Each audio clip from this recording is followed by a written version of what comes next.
السلام عليكم أصدقاء شير السينما في حلقة جديدة. كلنا عارفين إن معظم الأفلام اللي كانت ذات إنتاج قليل وإمكانيات محدودة وكمان أيام تصوير قليلة كان بيطلق عليها أفلام المقاولات، لكن معظمنا ما يعرفش بداية القصة من أولها. وكمان عايزين نجاوب على سؤال مهم: هل كل أفلام المقاولات تعتبر فشلت؟ ولكن من غير كلام كتير كالعادة بسرعة نبتدي حلقتنا.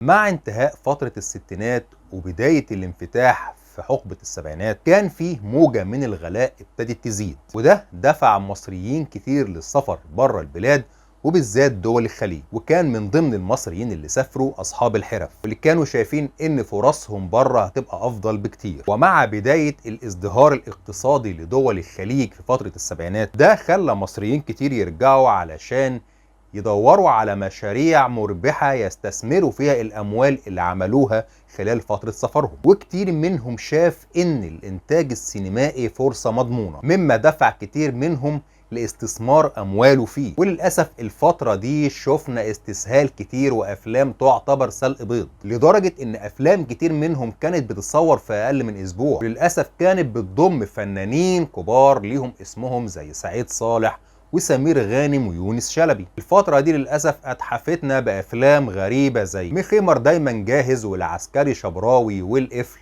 وخمسة في الجحيم ومسعود سعيد ليه وإضراب المجانين وما حسبش حسابه ومشاغبون في الجيش وغيرهم أفلام كتير. لكن مش ده الغريب، ده الطبيعي ان افلام زي دي ما تنجحش، لدرجة ان كتير منهم كان بينزل على شرايط الفيديو قبل ما ينزل في السينمات اساسا، وده للضعف الانتاجي والاخراجي، وحتى القصة والسيناريو كانت بيبقى مستواهم هابط جدا. ولكن بقى الغريب فعلا هو ان في افلام منهم نجحت فيما بعد وفضلت عايشة معانا لحد دلوقتي، زي محطة الأنس مثلا اللي نزل عام 85 واللي كان بطولة سمير غانم وسعيد صالح ويونس شلبي، وده كان فيلم لذيذ وقصته مقبولة إلى حد ما. وكمان فيلم إحنا بتوع الإسعاف اللي نزل عام 84 واللي كان بطولة سمير غانم وأمين الهنيدي ولبلبة، وده كان بيحكي عن اتنين شغالين في هيئة الإسعاف والمواقف الطريفة اللي بيمروا بيها أثناء شغلهم بشكل جميل ومقبول. وكمان فيلم حسن به الغلبان واللي نزل عام 82 واللي كان بطولة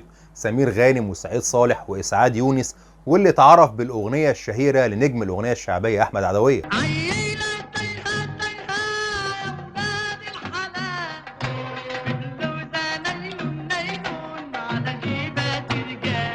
وبرضه فيلم تجيبها كده تجيلها كده هي كده اللي نزل عام 82 واللي كان من بطولة سمير غانم وفاروق الفيشاوي ومديحة كامل وليلى علوي، والقصة الخفيفة لحسن اللي بتجيله رسالة تهديد من واحدة معجبة بيه وازاي انه هيقدر يتخلص من الموقف ده. وعندنا برضه فيلم العفاريت اللي نزل عام 90 واللي كان من بطولة عمرو دياب ومديحة كامل، وقصة خطف بنت الإعلامية كريمة مذيعة الأطفال ورحلة البحث عنها والحيرة اللي بتقابلها مع ظهور بنتين وعدم معرفتها ببنتها تبقى مين فيهم. ونيجي بعد كده لواحدة من أجمل وأحلى أفلام المقاولات وهو فيلم 424 اللي نزل عام 81 واللي كان من بطولة يونس شلبي وسمير غانم ولبلبة ووحيد سيف. الفيلم ده يا جماعة تحس ان هو كان سابق عصره، والرسالة اللي فيه توصل لأي جيل، وهي ببساطة عن الغرور الكروي وازاي ان اي لاعب بعد وصوله للنجومية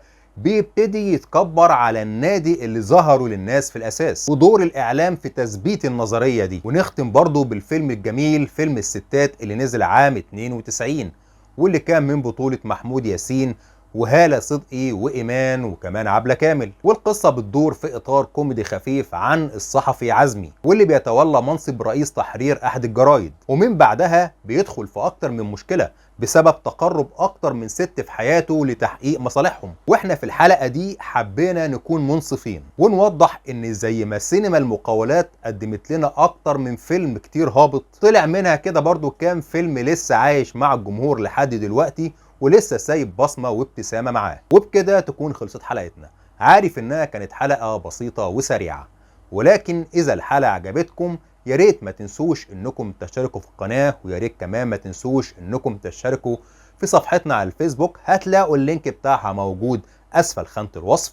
ويا ريت ما تنسوش انكم تفعلوا جرس التنبيهات علشان يوصلكم كل جديد باستمرار، وما تنسوش كمان انكم تدعمونا بلايك وبشير، ويا ريت تستنونا في حلقة جديدة من شريط سينما.